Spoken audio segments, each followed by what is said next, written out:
Shalom bagi kita semua, saudara dan saudari yang dikasihi Tuhan Yesus.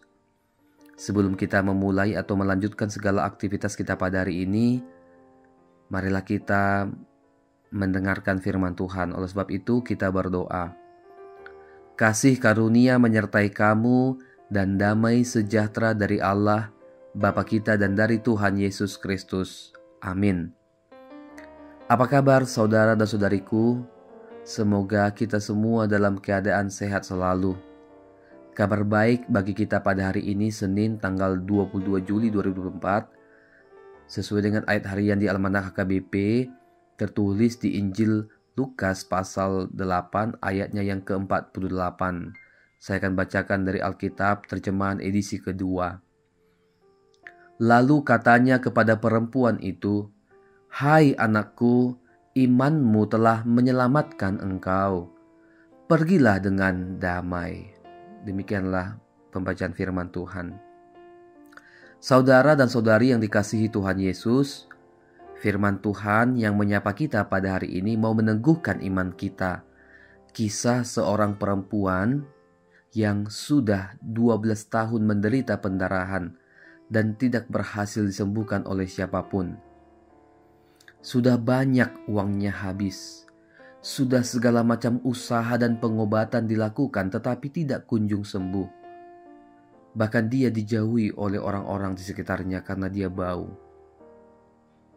Penyakit pendarahan itu bukan hanya melemahkan tubuhnya, tetapi menurut hukum Taurat menjadikan dia najis terus-menerus.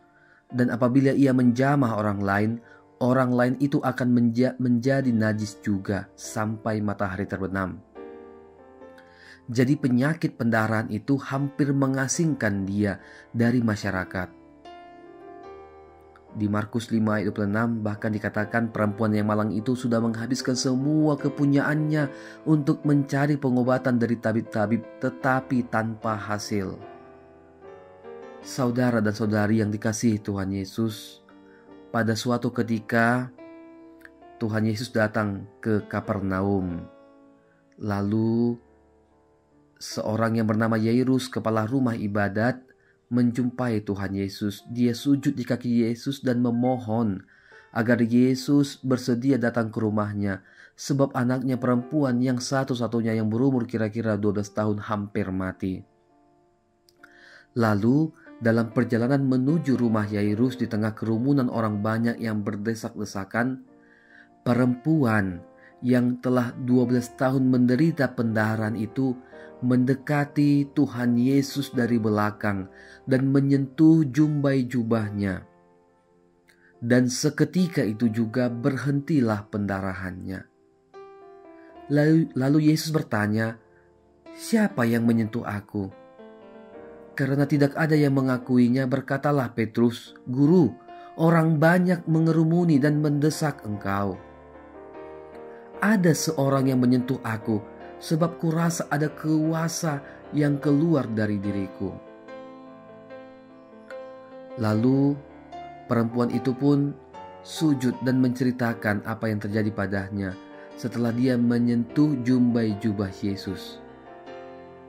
Lalu Tuhan Yesus berkata kepada perempuan yang 12 tahun pendarahan itu, "Hai anakku, imanmu telah menyelamatkan engkau. Pergilah dengan damai." Itulah nats firman Tuhan hari ini.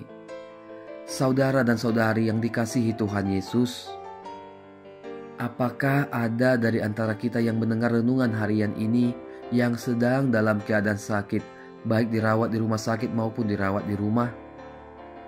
Atau adakah orang tua kita, anak atau saudara-saudari kita yang saat ini dalam keadaan sakit, yang sakitnya sudah lama, sudah berbulan-bulan, bahkan bertahun-tahun namun tidak sembuh-sembuh, padahal sudah berusaha ke sana ke sini untuk berobat?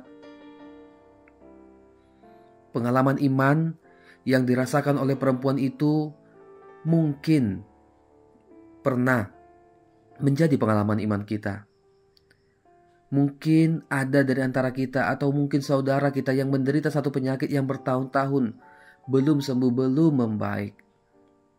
Saudara-saudariku, di dunia ini bisa saja ada penyakit yang secara medis tidak dapat disembuhkan, mustahil sembuh karena belum ditemukan obatnya. Ada orang yang sampai berobat ke luar negeri, misalnya ke Penang, karena di Indonesia dia belum menerima kesembuhan. Ada orang seperti perempuan itu yang uangnya sudah semakin habis untuk mencari pengobatan tetapi tidak membuahkan hasil. Atau ada orang yang sudah ganti-ganti rumah sakit seperti perempuan itu, dari tabib satu ke tabib yang lain, bahkan bolak-balik masuk rumah sakit. Atau mungkin ada orang yang saat ini sudah menyerah dan merasa tidak mungkin lagi aku sembuh. Saudara-saudariku, kita memang secara fisik tidak dapat bertemu dengan Tuhan Yesus seperti yang dialami oleh perempuan itu. Tetapi kita dapat memohon kesembuhan kepada Tuhan Yesus melalui doa. Sebab bagi Tuhan tidak ada yang mustahil. Tetap berharap dan meminta kepada Tuhan. Bahkan di Injil Sinoptik Markus pasal 5 ayat 35, anak perempuan Yairus sudah mati, tetapi Yesus membangkitkan anak itu. Artinya saudara-saudariku, bahkan orang yang sudah mati pun Tuhan Yesus hidupkan.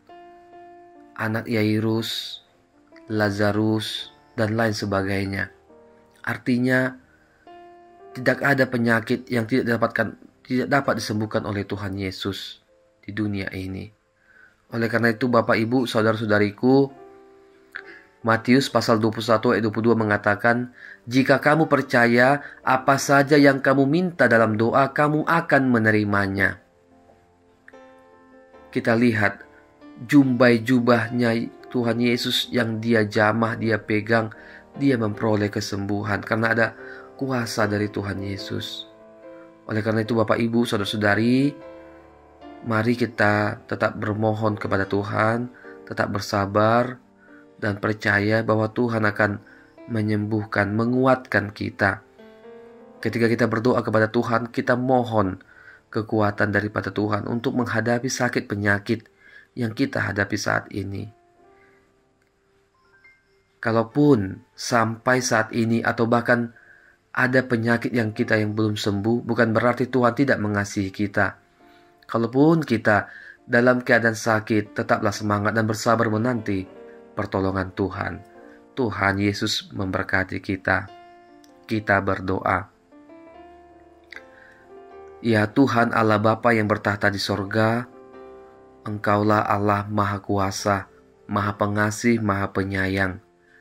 Bapa, kalau pada saat ini ada dari antara saudara-saudari kami, keluarga kami yang terbaring lemah di rumah sakit maupun dirawat di rumah.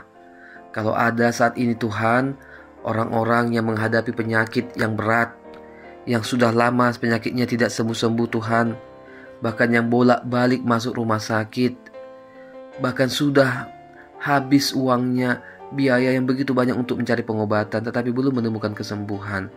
Tuhan, mohon kiranya Engkau memberkati saudara-saudara kami. Tolong Engkau jamah mereka Bapa, Engkau berikan kesembuhan Tuhan, Engkau berkati obatnya mereka makan, Engkau berkati para medis dan keluarga yang menjaga mereka. Tuhan, apapun jenis penyakit, tidak ada yang mustahil bagi Engkau Bapa. Ketika kami percaya, meminta, memohon kepadamu. Terima kasih Bapa di sorga.